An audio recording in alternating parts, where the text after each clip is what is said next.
the greatest lacrosse player who's ever played the game. This is a once-in-a-generation type player. The plays that you see Lamar Jackson make, that is exactly what Pat Spencer did for us for 4 years on the lacrosse field. There we go. We're getting ready to go. Just play this on repeat for 10 minutes and then get out. Or this is the entire pod, 45 minutes of this. It's honestly better than what we watched tonight. Except for the Pat Spencer minutes. Go.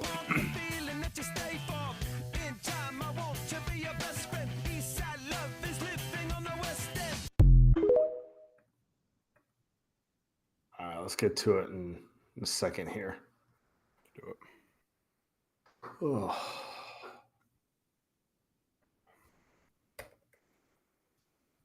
Were you surprised? No. I mean, I expect. Don't lie. You thought they were taking home. You thought they were taking home. Yeah. I mean, I did, but like I kind of want to save it for the pod, but like, that's fine. We can repeat it. We can repeat it in 30 seconds. Yeah. I mean, I thought they actually played well enough to like right at the start of the game. He started getting some foul calls, and then I think they made like 4 or 5 straight threes. The difference in the first quarter score was literally just free throws. It was 13-0 free throws, and the deficit was like 14 or 15. So it wasn't even the shooting necessarily. It was the free throws, and then second quarter starts, and they couldn't make shit. So let's get to it. Guys, presented by Prize Picks. Get $50 instantly when you play your first $5 and you use the promo code. Welcome to Light Years. We are live on playback. We're simulcasting on YouTube, which is 2 more places than the Warriors were tonight. What a fucking! I'm trying to. So the Warriors obviously lose Game 5 to the Rockets, and I'm still trying to process: am I angry, or am I angry at myself for not seeing this no-show coming? You know what I'm saying, Tommy? Like, I think if you told me ahead of time, well, they're going to have a embarrassing Game 5 loss before they go home, I'd be like, all right, I could see it. But I really had myself convinced. I was feeling really good. I even brought my pod mic to work. I was feeling really good that they were going to close it out tonight. Fucking idiot. I thought they had a good chance of doing it. I'd be lying if I said I didn't. I picked them in 5 before the series started. But I've also seen this story so many goddamn times. Like, this is just what they do. Once a series, it feels like, outside of maybe the Kevin Durant years, they have a game like this where they just get absolutely stomped out.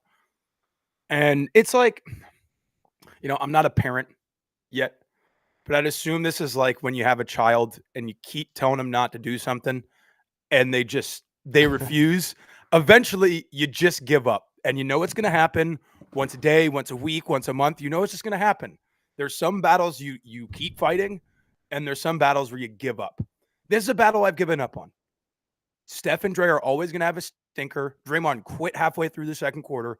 He was just throwing passes to nobody, 0 effort on defense. Steph looked disinterested to start the game. It is what it is, man. And they're old. So all those things together, all of us are idiots for expecting anything different tonight. Where do you think they went last night? Oh, you think they went out? I mean, you're right. They're old enough that the stinker doesn't have to necessarily be related to going out. It could just be DNP old. But I think you summed it up. Like, look, the officiating off the top was frustrating. They got fouls called against them, and the Rockets were allowed to be a little more physical for a couple minutes there. The start of the game was rough, but they pretty much packed it up at the 6-minute mark. It was one of those where I was like, oh, not getting that free throw, and he gets a free throw. All right, I'm not going to play.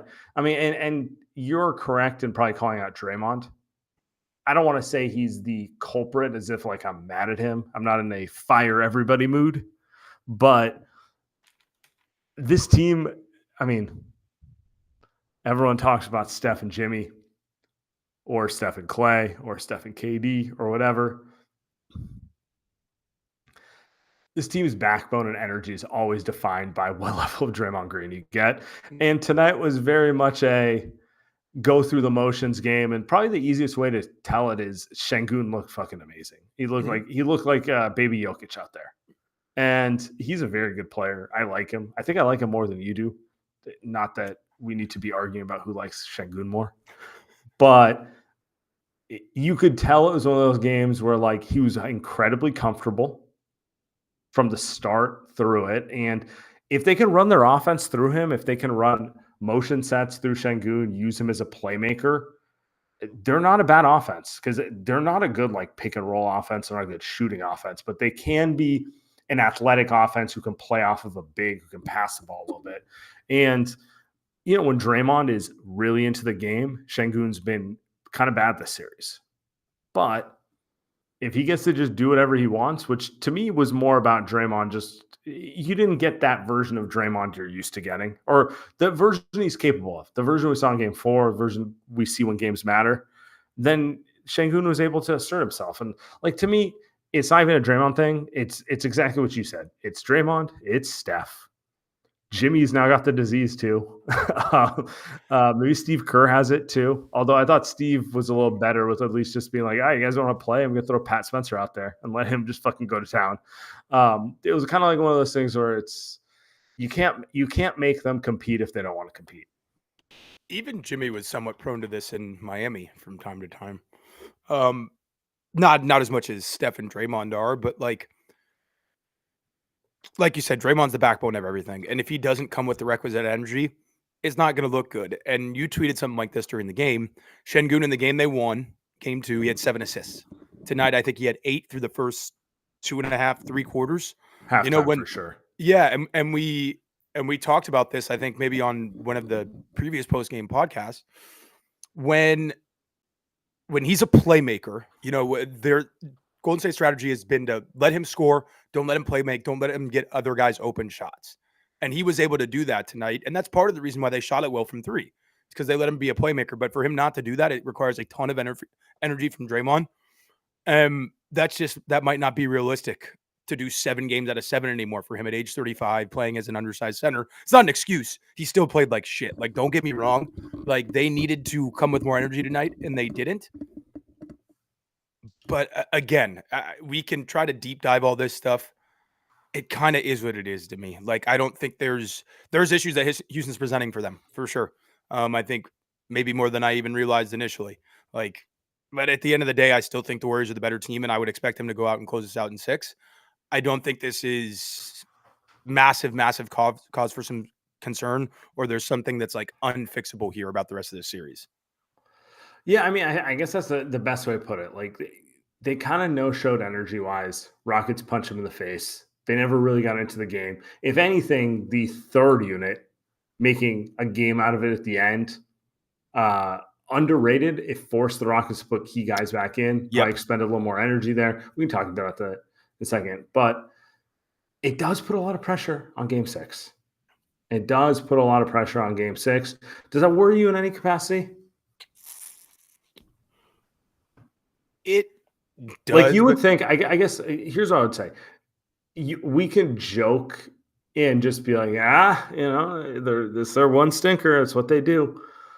I would think, as a veteran team who understands that their biggest enemy is their own age, like their own mortality, they would have come out with a little more urgency to be done in 5, with the chance that they could get 4 days rest, 5 days rest until the next series. Because now they got to get ready to play on Friday, and there's a very realistic chance they might have to start the next series on, if they win that, by the way, if they win that on Sunday, right? Like that, you get where I'm going with this, where it's just kind of like, are we going to present the right energy? Because to me, like, if they were to win a championship this year, I'm not saying it has to be this way, but I feel like they need at least 1, if not 2 series, which are like 4 or 5 gamers, which allow them to catch their breath a little bit. Like, I don't know that a team around an old core like this can go 4 7-game series.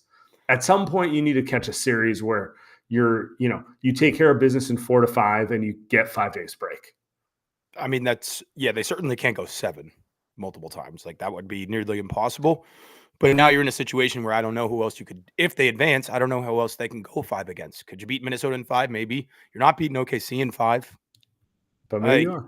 I mean, maybe you are. Maybe they figure a ton of stuff out. But I think the being old thing cuts in both directions, right? Like, yeah, they would have loved to close it out tonight. Maybe they just didn't have the energy. And at the same time, yes, their core is old. Everybody else isn't. Like, I think it cuts both directions in that way. Is like it. I am a little bit concerned because a lot of these guys haven't been in this position before. Pods has never played in a game like this, Game 6 coming up. And I'm not necessarily worried about his mentality. I think he'll show up mentally, but I don't know if he'll make shots. Like Moody has, but he also hasn't. Like he's been there, but hasn't really been there in the thick. He hasn't been there in the thick of it. Buddy, 9-year career, but second playoff appearance of his career. Like he hasn't really been there. So from that standpoint, yeah, I would be concerned. But the funny thing was tonight, I thought the guys who actually showed up was like Pods, and Post came in immediately and gave him good minutes. Gee came in immediately and gave him good minutes.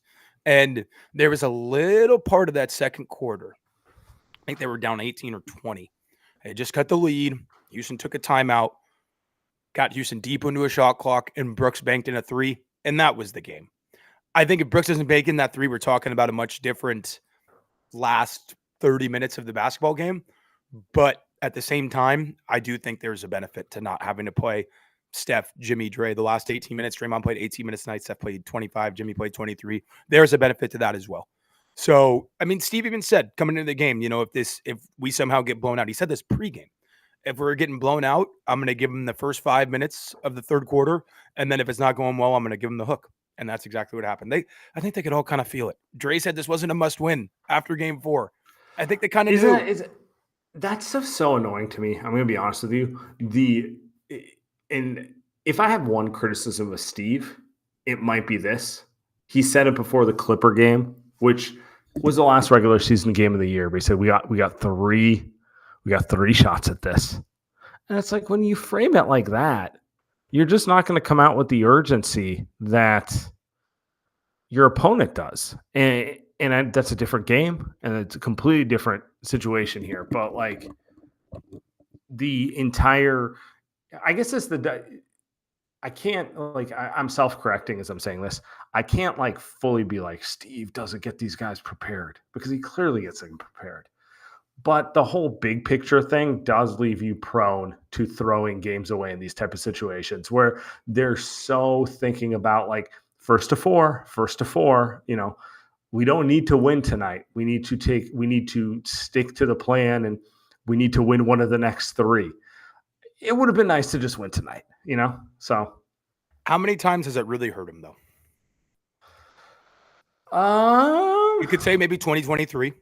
Sure. I don't know series. That 2023, the Kings series going 7 games definitely cost them. I don't know that I blame it on. If anything, I blame Andrew Wiggins for disappearing for 2.5 months and having a stinker in game 1, honestly. So, but even then, that's a little complicated. Right. So my point is, I don't know. They didn't have a no-show like this per se. 2022, yeah, the Memphis game 5. This felt like the Memphis game, but it felt like that series. It has. But that didn't cost them. It didn't cost them at all, So it's one of those things where it's to your point, frustrating in the moment. I guess I'm trying to process how much of this is annoyance in the moment versus actual concern. It's certainly not 5 Lorna Bell, concern, right? But part of me is also going man, these guys are older. They shouldn't play with their food. They shouldn't play with their food the way that they do sometimes. Yeah, and I do agree with you there. You have a little bit more margin for error 5-6 years ago. Even 3 years ago, you probably have a little bit more margin for error than you have now. But I do think, if I'm going to play devil's advocate, I do think you have a little bit more, the way Steve approaches it, they didn't feel a ton of pressure coming into tonight. And you know what? That's a good and a bad thing. But I think they're going to have a lot more urgency in game 6. Don't get me wrong. But at the same time, they're not going to feel like the world's over if they lose game 6. And to be clear, I don't want to go to Houston for a game 7. That would be Let's that would be not play that. terrifying. That would be terrifying. Let's avoid that at all costs, because then not only does that ruin this series, you could potentially lose the series. Even if you do advance, now you're going to be exhausted facing probably a more rested team than you are. Most likely, if Minnesota handles business. Like, I think they probably will over the next 2 games. I don't know if they get it done tonight, but I would assume if they do lose tonight, they go back home and win it in game 6. So I don't know, man. I think my issue is, especially after 2022, and like, I used to be incredibly emotional about this stuff and so wrapped up in every result in every game and say they're unserious, they don't care, like all these things. And I've just reached a point to where, like, I really do trust their process at this point, as annoying as it might be sometimes. But I believe when they have the talent, I trust their process enough. And I definitely think they have the talent to win this series. Down the road, do I know if they have enough talent to win the NBA Finals? I don't know yet. I am concerned about their shot making. I am concerned about their size. Like, there are genuine concerns about this roster if we're talking about winning 4 series. But I think they have enough talent to win this one. And in general, I'm going to trust Steve's process. I'm going to trust Steph's process. I'm going to trust Draymond's process. Fucking company man, gross.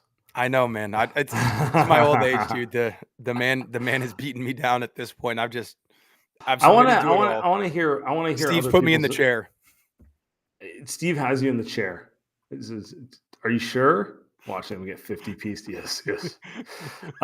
Before we get to, I want to get the goons on here. I want other people's opinions, because you and I are probably too aligned on this, and then I'd love to hear other people's. Oh, to be clear, I expect the fans to be mad, and I want a lot of anger on this stage in a couple minutes. Yeah, it's okay. It's okay, guys. Springtime is here, and baseball season is officially underway. Don't miss your chance. Your favorite players in Prize Picks lineups, and with basketball playoff push here, now is the time to join Prize Picks, the best place to cash in on your favorite sports. Tonight was not my night. I thought the Warriors were closing. I bet the over on every Steph line. I was very excited. I thought we were going to get a vintage Steph game. Dumbass me. But anyway, I still had some fun with it. I still did.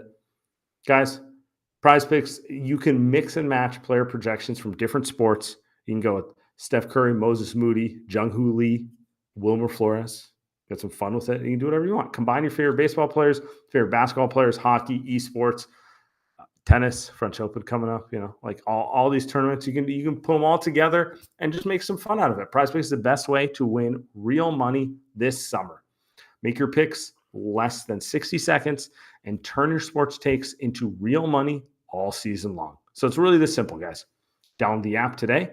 Use the code LIGHTYEARS to get $50 instantly when you play your first $5 lineup. That's code LIGHTYEARS.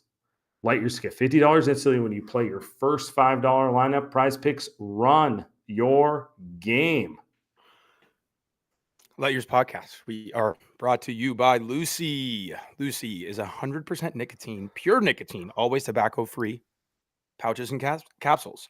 Lucy Breakers are nicotine pouches with an extra surprise. Each pouch holds a capsule that can be broken open to release extra flavor and hydration. My personal favorite right now, I've gone back and forth about this. I love the wintergreen right now in this nice little blue packaging. I have one in just to get me through this podcast, because I'm deep down inside, I am disgusted by this Warriors performance. So this year, let's level up. I hope you don't feel good about it. I just want to throw it out there. So this year, let's level up your nicotine routine with Lucy. Go to lucy.co/lightyears and use promo code lightyears to get 20% off your first order.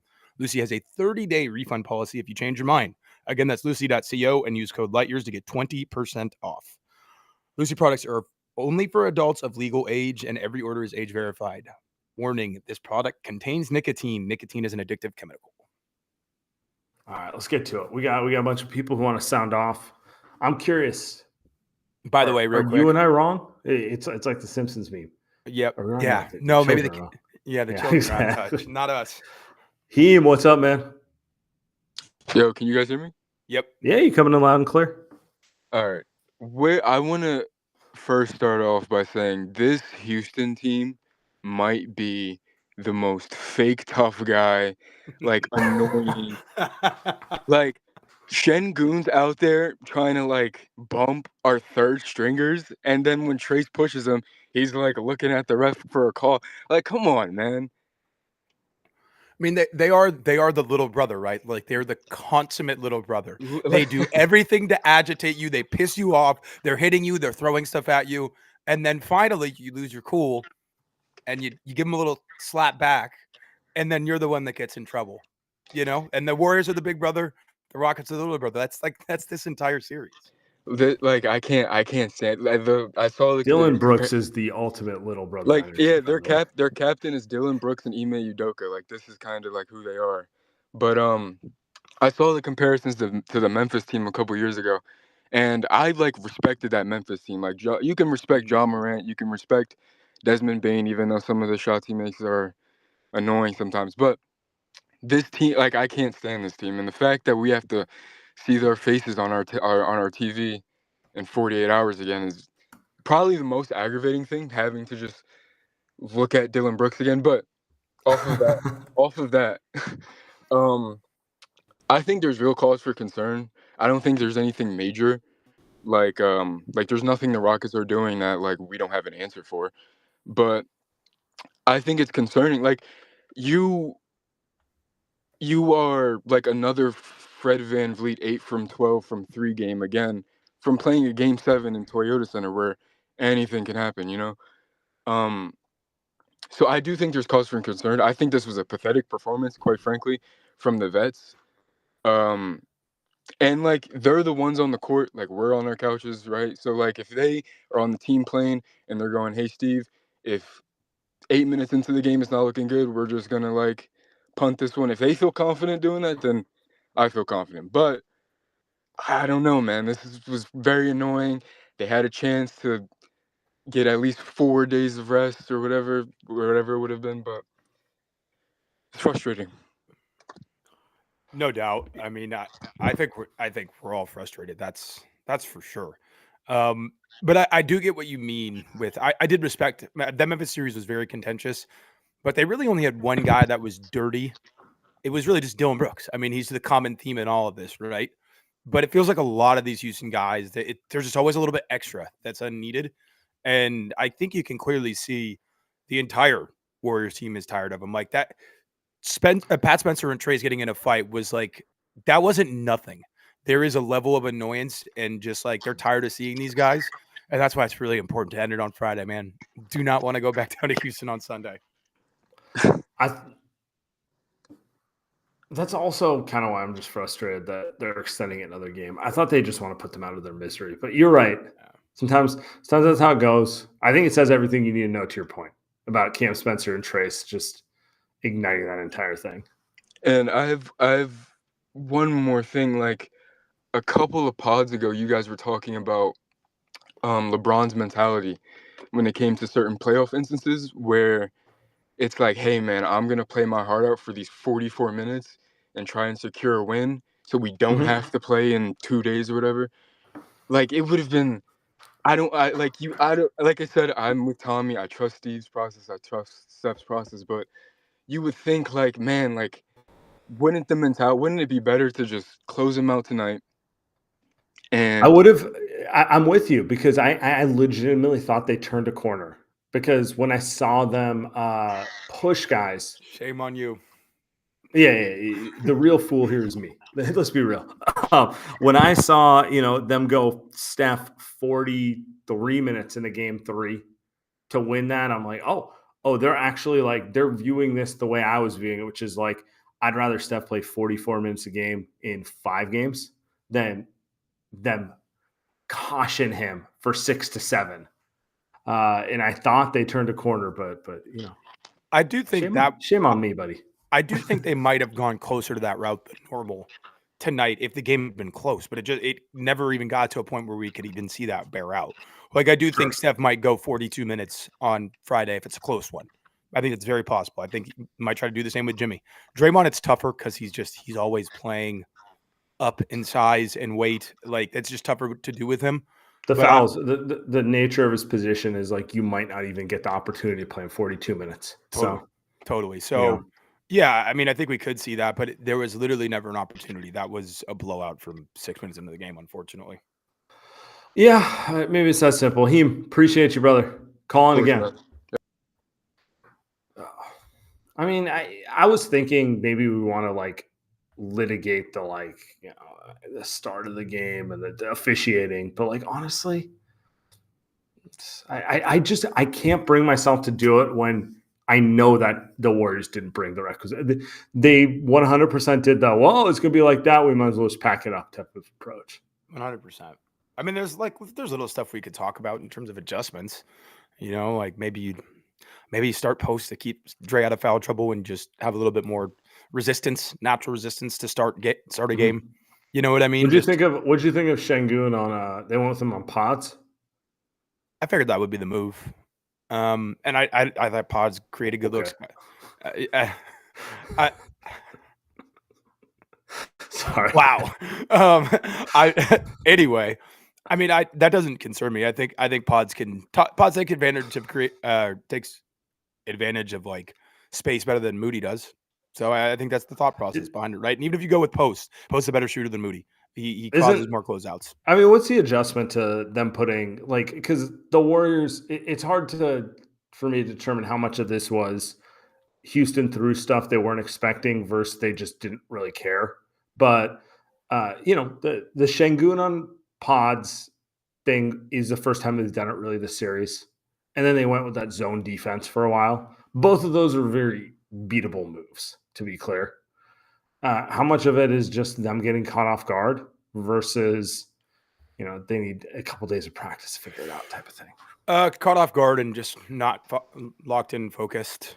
I mean, they were setting a lot of high ball screens with Steph and pods, or like they were having pods come up and screen it like half court. So they tried to adjust to it pretty quickly.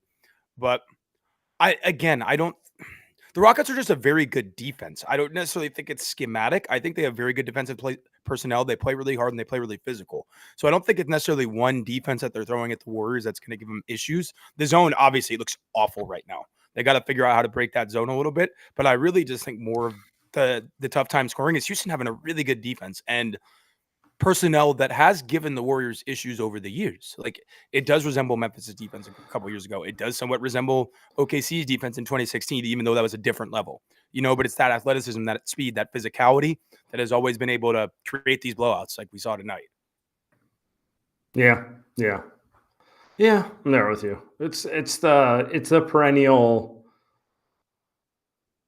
frustration and trying to like be the level head on this whole thing. Alex, what's up, man? Alex, are you muted? I'm unmuting you, brother. I don't actually have the power to do that. So,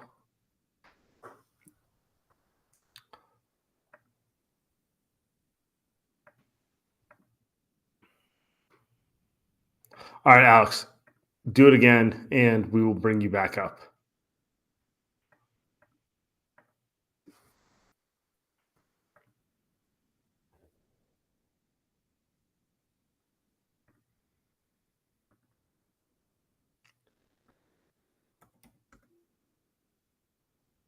Tommy, I don't think I've asked you as we're waiting on someone to come up here. Do you have a preference in who the Warriors might play next round? I know we might not have a say in the matter, but I'm just curious. I think the Lakers at this point. I think Minnesota's just a little bit better of a team top to bottom. I mean, I picked Minnesota to win that series, so like I do think they're the better team. I think they're probably a tougher matchup for the Warriors. Like I do, just because there's not as many cashing on the prospects money. Yeah, 100%. My picks are good every once in a while. Don't tell me all the time. No, I think there's less spots to pick on for Minnesota. They're more physical, more athletic. And the whole like Luka thing for me, like I think the Warriors just over 6-7 games would just make him look so bad on defense. And the Lakers don't have rim protection. Like that AD factor, it's such a big thing with that matchup that I prefer that at this point. Alex, what's up, man? Are you working now? Yeah, I think so. There we go. Perfect. Sorry about that. No worries. No, yeah. I mean, I didn't get to watch much of the game last night, tonight, work event and everything. But like just overall the series, I feel like, and you guys said it maybe game 2, game 3, but like the Rockets just get to play football out there. And like we're playing basketball and like it's so hard because you got a guy like Draymond who, he's super physical, and like it feels like when he tries to play physical, he just gets the fouls called on him, whether that's his reputation and the referees doing that. But like feels like every time it's like you said, little brother, big brother stuff, like we're fighting against what they're doing physically, and then we come back and try and be physical right back at them. We get a foul called on us. So, like, you get a game like tonight where we get 5 fouls called on us within the first, 7 minutes. And it's just like you're playing from behind in that way, not just score wise, but like foul wise. You get a guy like Draymond who's defensive anchor. I mean, the same thing happened last game in game 4. Like, he went to the bench and Sengun feasted. But then, like, thankfully, the guys that were out there, they were able to kind of hold their own at least for a little bit. But like you get Let me down ask you. score wise and then you get down foul wise, and it's just a struggle. Yep. Let me ask you this, Alex. Are you concerned? I hear a twinge of concern in your voice right now. Are you concerned about game 6, or are you just annoyed by game 5? I'd say more annoyed because like you guys, I mean, I'm not going to come on here and be all ticked off. I mean, Steph Curry, we have 4 championships, like hard to come out here and like complain about the way they run things. Clearly it's had success, and yeah, I'm not super concerned. I think the concern is like with this Rockets team being so physical, like you guys just said a couple minutes ago, like we've struggled against teams like this historically. And maybe come out in game 6 and the same thing happens and we get into foul trouble and it's just downhill from there. But hey, I mean, all it took tonight was a couple Steph Curry threes falling, and then we're back in the game. And, so I'm not super worried about it, to be honest. I think guys got key rest that was needed, and Steph's going to come out hopefully flame throwing in game 6. So When in doubt, Appreciate it, go to man. TK. When in doubt, go to TK. Fire everybody. Appreciate it, man. Have a great evening. I hadn't really mentioned this to you, Tommy, but I do think Steph is one of the bigger culprits of this type of no-show here. You do not get there's nothing that feels as euphoric as like a Steph Curry flurry. You know the feeling when like it's a physical game, he takes over hitting bullshit like shots that nobody else in the history of humanity can hit. You feel like high. You feel you want to run around the living room. You're like, this is the best thing ever, right? That sort of thing. But then with it comes the other side of it, which is Steph never really getting out of neutral.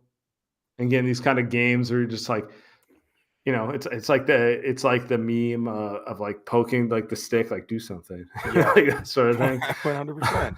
And it's hard for me to not at least think they're somewhat related. Like you cannot get those highs without like some of that low. Like if he was a little more consistent in terms of like, just 20 points every game, no matter what, like you wouldn't get the feeling of the rush that is a Steph Curry game. He's always been a high variance player, and as he's gotten older, he's less likely to exert his force early in basketball games. It just is what it is. You can tell 5 minutes into the game by how much space he's creating when he gets downhill against a big.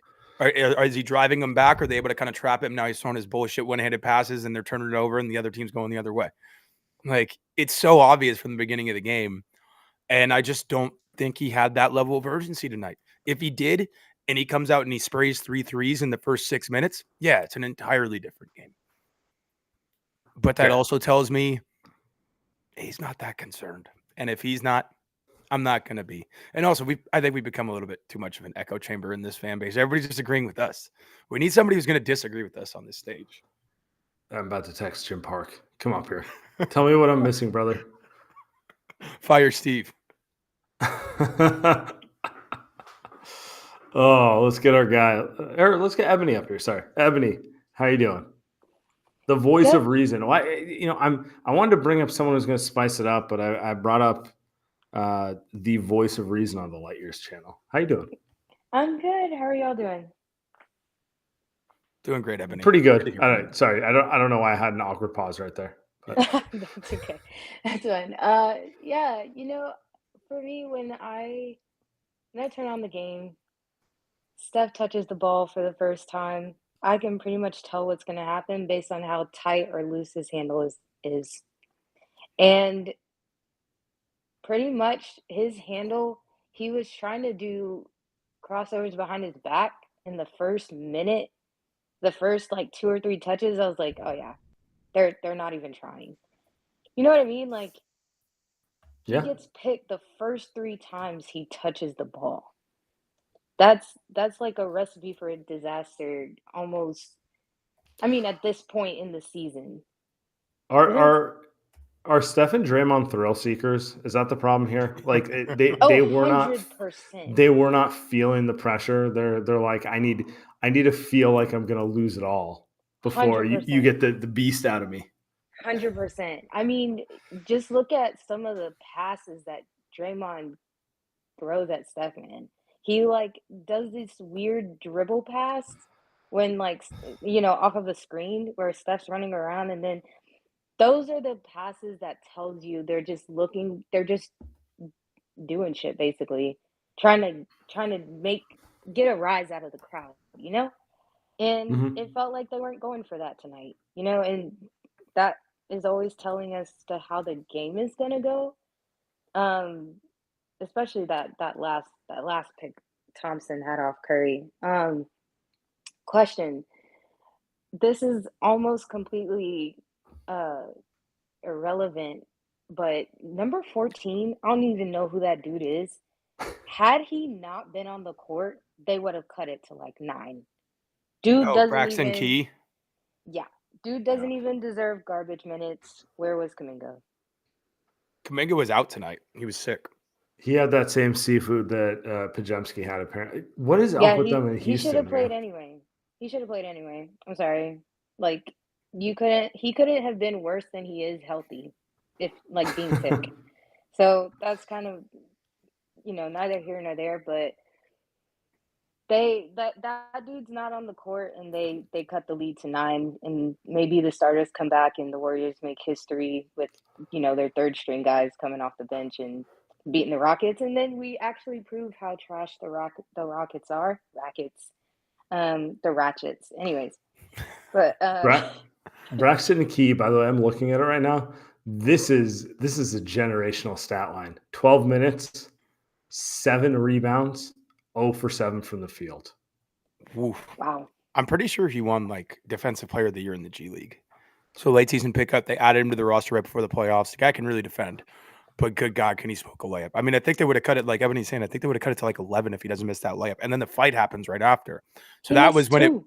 Yeah, Well, now you know why he's a G leaguer and he hasn't, because if you can defend and you're that active and you have the body of an NBA player, because he's what, Yeah. 6'7", 6'8", easy. there's got to be a reason you're not on a roster, and it's not just he can't hit threes. He Totally. can't hit a layup.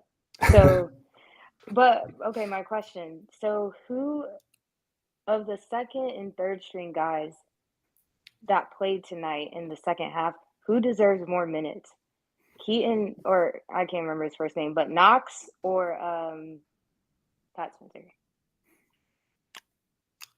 Because I would Knox just say wasn't terrible. I would just That's- say Knox. I don't trust Kevin Knox. Like Steve isn't going to that in Game 6. I don't think. I think the adjustment will be smaller than that. I think it'll be maybe Quentin Post starts. Maybe I Guy don't Santos, maybe a little Guy Santos in the maybe rotation more. early. Yeah, McGee looked good tonight in the minutes that were actually competitive, somewhat competitive. I could see that for sure. Just more size, more physicality. But I don't think they're going with it. I would say Knox just because he can shoot the basketball, he can score a little bit. I like Pat Spencer a lot too, but they're already small enough as is. They don't need more guards running around out there. I think Pat has a good chance to be a good player. Sam and I were talking about this a little bit offline, but yeah, I think it would be Knox if they go to somebody that isn't in the regular rotation. I think it's Okay. Pat Spencer, just to be clear. I'm going to disagree with Tommy on this one. I don't think they're going first off, Steve's going to go with the player he believes could impact the game, not the position, as we've seen with 4 guard lineups over and over again. So then not TJD? Are you kidding me? Absolutely not. The dude threw Sengun about 2 feet back. His feet almost flew over his head had he not caught himself. He's as bad at layups as Braxton Key is. 2 for 2 tonight. But That makes me really sad because I love TJD, but you're right. To be honest, I would not be surprised if TJD got thrown into the next game a little bit. But I feel like in the spirit of the question, the answer is probably Pat Spencer. I think Pat led the comeback here. He also annoyed the fuck out of the Rockets. I would not be surprised if Steve threw him out there.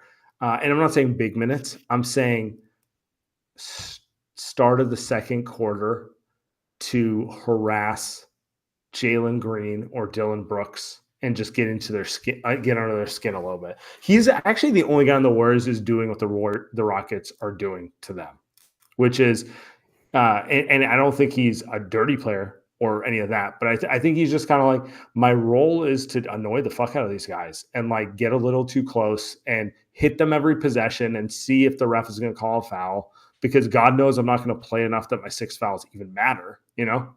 So he's like the only guy who understood his role per se.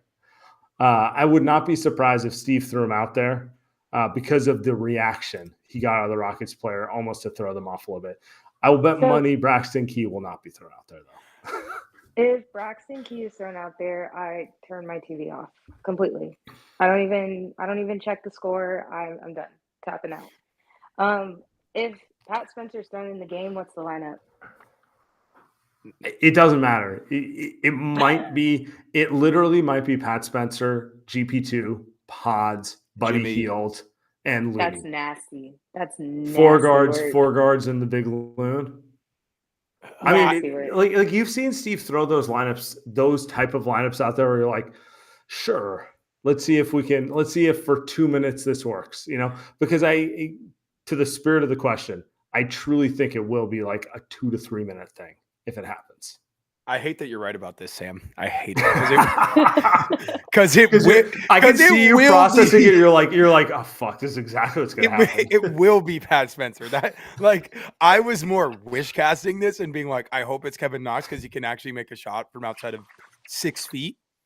But it will be Pat Spencer. Don't get me wrong. That is the most Steve Kerr move of all time, is to throw Pat Spencer out there in a game 6 when nobody's expecting it. He might start the second quarter next game. I wouldn't be surprised at all. He should. He's a gamer. If he does, give me Pat Spencer, Pods, Moses Moody, Jimmy Butler, and Draymond. I can see it. For a 2 to 3 minute spurt? Yeah, Absolutely. nothing crazy. But anyways. Appreciate you, Ebony. Warriors Thanks, in Ebony. 6. Y'all have a good night. Absolutely, you too. I hate that you're right. He's gonna do it, dude. He's gonna do it. You've actually forecasted this one. That's exactly what's gonna happen. You just have that TikTok edit going in your head right now. 100%. First and foremost, I would like to apologize because apparently I can't take a nap without the Warriors falling off the rails. Like, good lord! Well, Steph had the same idea. Just do not take the Rockets seriously. I thought that I was going to take a nap, but apparently the Rockets have some pride. So since the Warriors didn't want to show up, I want to just ask you this question. Which game was funnier? This game where Pat Spencer and TJD tried to punk Sengun, or the whoop that trick game in 2022 where they lost by 50? Ooh. That's a great question. I was not expecting that at all. Recency bias. I think this is a little bit funnier because they legitimately got under the Rocket starters' skin, which I don't think is a small thing. Number one, they had to bring the starters back in. And then number two, they actually got aggravated by a bunch of guys who aren't going to see the floor the rest of the series besides Pat Spencer. Yeah. I'm going to make the case for that game because it was a little more contentious. I think there was a little more belief in that team. And the way in which it spiraled to 50-plus points, I went from really angry to like, all right, I can't even get mad. It's a 50-point game at this point. This one never really hit 50-point levels. Like they beat the hell out of the Warriors. Don't get me wrong. Like they owned, but it didn't hit comical levels. Everyone's been a part of we're down 25 and we're out of this game. There's a big difference between 25 and 50. So yeah. And but the question's bullshit. So who cares? No, sorry, man. The Draymond Talway was amazing. Honestly, what this game reminded me of a little bit was Dallas 2022, Game 4. Bench made the same type of comeback in Dallas. It didn't get quite as contentious, but they almost pulled that. Pretty much. Yeah, thinking the same thing. Really, honestly, I'm just watching the Lakers game and seeing Rudy Gobert bully Luka Doncic. So I just want to make sure to just get some laughs in because we know that the Warriors didn't care about this game. So we just gotta get some jokes off at this point. Appreciate you, man. Have a great one. Let's pay another bill real quick. Yeah, let's do it. All right. Light Years Podcast. We are brought to you by LinkedIn. As a small business owner, you don't have the luxury of clocking out early. Your business is on your mind 24/7. So when you're hiring, you need a partner that grinds just as hard as you do. That hiring partner is LinkedIn Jobs. When you clock out, LinkedIn clocks in. LinkedIn makes it easy to post your job for free, share it with your network, and get qualified candidates that you can manage all in one place. LinkedIn's new feature can help you write job descriptions and then quickly get your job in front of the right people. At the end of the day, the most important thing to your small business is the quality of candidates. And with LinkedIn, you can feel confident that you're getting the best. Let your network know that you're hiring, and you can even add the hashtag hiring frame to your profile and get 2 times more qualified candidates. So post your job for free today at linkedin.com/lightyears. That is linkedin.com/lightyears to post your job for free. Terms and conditions apply. I like this comment from Jay in the chat going, Joe wanted another playoff game of ticket sales. That's what went here. And that ties perfectly to Steve. Much of that from your side tonight, do you think is kind of maybe lack of urgency, lack of desperation, considering the circumstances? Yeah, I didn't have them ready to play. Clearly, I think they were 13 for 13 from the line after the first quarter. So we can't come out with that lack of defensive focus and energy and expect to beat a great team on their own floor in a closeout game. So they took it to us. They were. Once you get used to like Steve's pet comments and realize none of this shit matters, it's absolutely hilarious because I could have told you he was going to say I didn't have them ready to play. Well, before like you knew that was coming. What do you think? You thought he was going to get up here and be like, Steph, if he had the will to win like Michael Jordan, that wouldn't have happened. Like, someone in the chat goes, it's like an SNL skit, and that's pretty true. It is. They're almost a parody of themselves at this point. And if you were going to have a cause for concern, it's like, oh, maybe they're just too stuck in their own ways, too much of an echo chamber. They believe their own shit doesn't stink too much. So, but no, it was like the most obvious thing ever. We knew that. That would, to your point, that would honestly be the biggest. Like, if you were concerned, you're like a little too much home cooking, a little too much. Like, hey, I talk to the same 3 guys every day, and hey, guess what? We all think the same thing all the time. Like, yeah. All right, we got a couple more people to get to here. Appreciate everyone who's calling in. Let's see who's next. Let's get Gio up here. Seagats didn't want his part. Gio is about to take a victory lap. Number one doomer. Number one doomer on the internet. Where was Kuminga at tonight, man? We could have used him. Kuminga had some seafood. Too much shrimp. Gio going once, going twice. Oh, no. We're going to miss his victory lap? I think so. That's even worse than normal.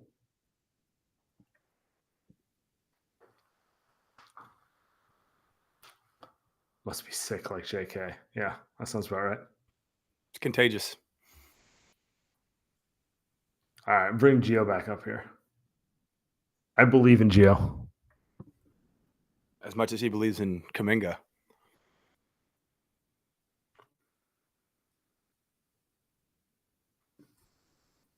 I know your internet can't be that bad. Is it a mute issue?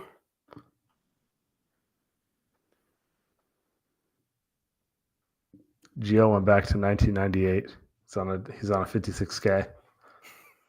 It's on dial-up. Somebody's using the phone right now. You can't jump on. Got that AOL noise. Welcome. You've got mail. Exactly. I got my mom yelling in the background. Get off the computer. All right, we're gonna move someone else. Gio, hopefully you figure out your internet. Oh, This is the most lost by 30 podcast of all time. it's okay. It's okay. I'm with it, dude.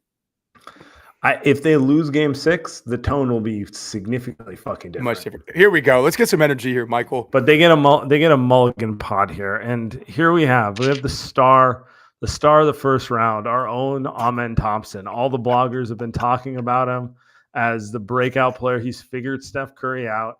Mikas, what's up, brother? Okay, I want to first apologize for my last pod appearance. No. No, No Guys, apologies needed.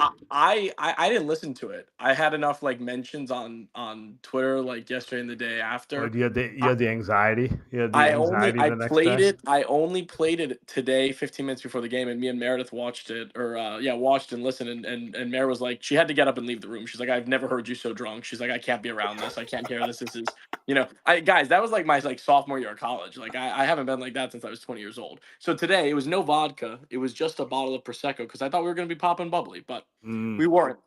We weren't. It's back to vodka for game 6. Is my take. We're getting back on the right track. I am loving this John Goebels masterclass in this Minnesota game. By the way, everybody's just got 11 fouls. This is incredible. No, I found that to be a frustrating game and an annoying game, and I agree that it was. I think that was a worse game than the Memphis game because that game did become borderline funny. This game just pissed me off because I kept just sitting there all first half. I was like, man, if they just get to 16, if they just get it to 17, they're gonna win this game. They just got to survive this punch, and they were just lingering in that death zone of 23 to 24, 27. I was like, guys, we can't be doing this. It was predictable, but I guess I kind of thought that if this team was going to seriously win and contend, they were going to show up, they were going to be serious, they were going to close this out. And I do worry that if the Timberwolves win tonight, this could be a real determining factor in their legit ability to make a run. I think the Lakers are going to win. I think the league wants the Lakers to win, and so I think we'll both be playing one more game each, and then we'll get the Timberwolves after we both win in 6. But a team that is contending, I feel like you're not seeing a lot of times them going 6 in the first round. A team that's winning a title. I don't know what the data is. If I had to go back, not sure how frequently. The 2014 San Antonio Spurs played 7 games in the first round.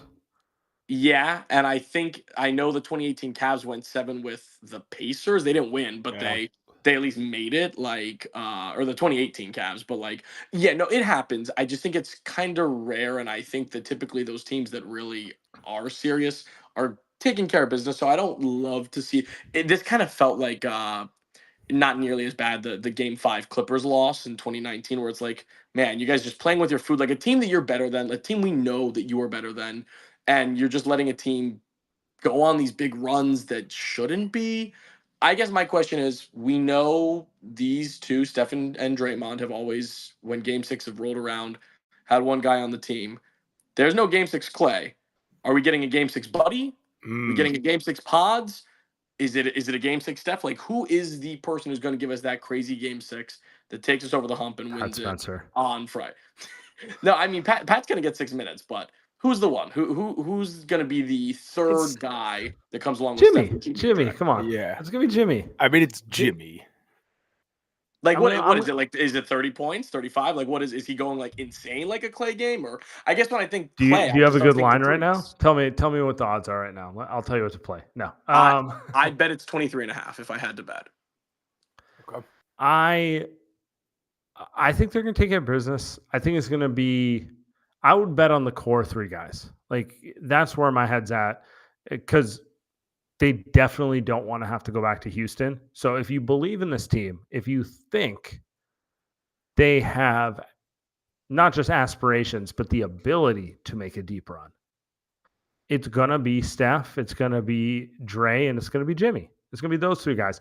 I don't know who's going to be the hero of the night. I don't know if it's going to be a Steph night, 42 points, 10 threes, that type of thing, or if it's going to be a Jimmy night, or if it's going to be a Draymond defensive masterclass. But I would bet everything on all three of those guys doing something at a high level. Like, I just don't think this is going to be a role player game.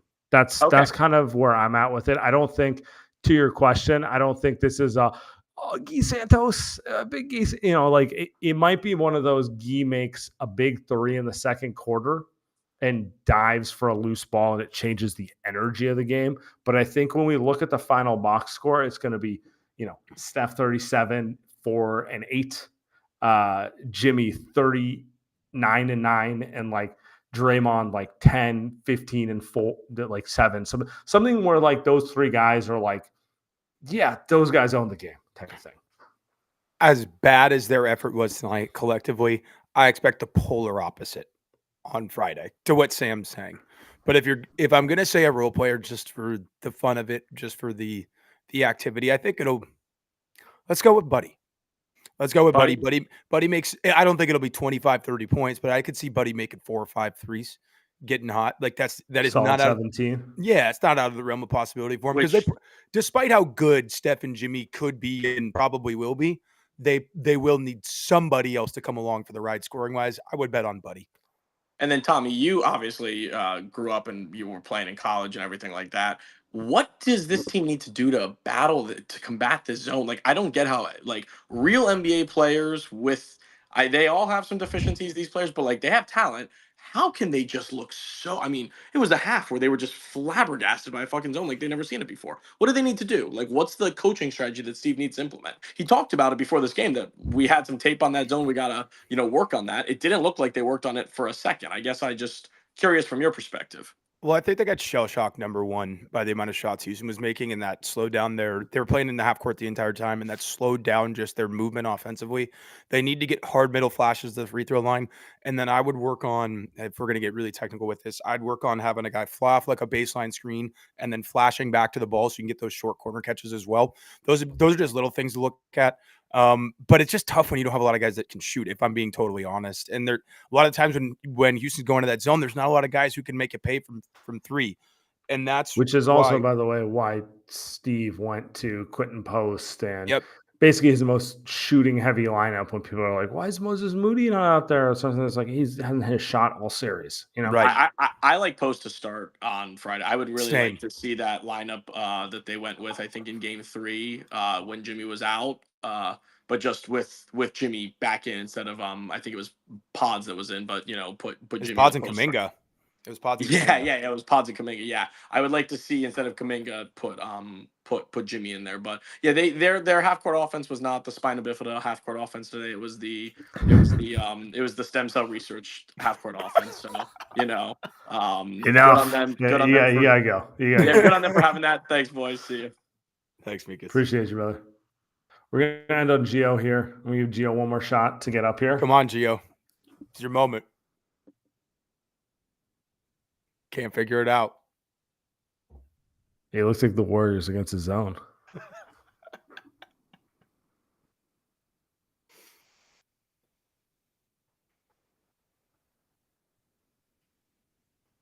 There's always a game 6, Gio. Seb, we'll get you up next time. I'll give Seb a shot here. All right. Seb had another. I tried him earlier. Didn't work. Might have been my fault. I'd never prepared. I never ready to play. Yeah, I don't even see him on stage. No, that's not good. All right. Whatever. The callers are mirroring the team tonight. It's okay. It's a sign. It is a sign. Call it. Everyone, go enjoy the rest of this Lakers-Wolves game. We will be back after game 6, as you know.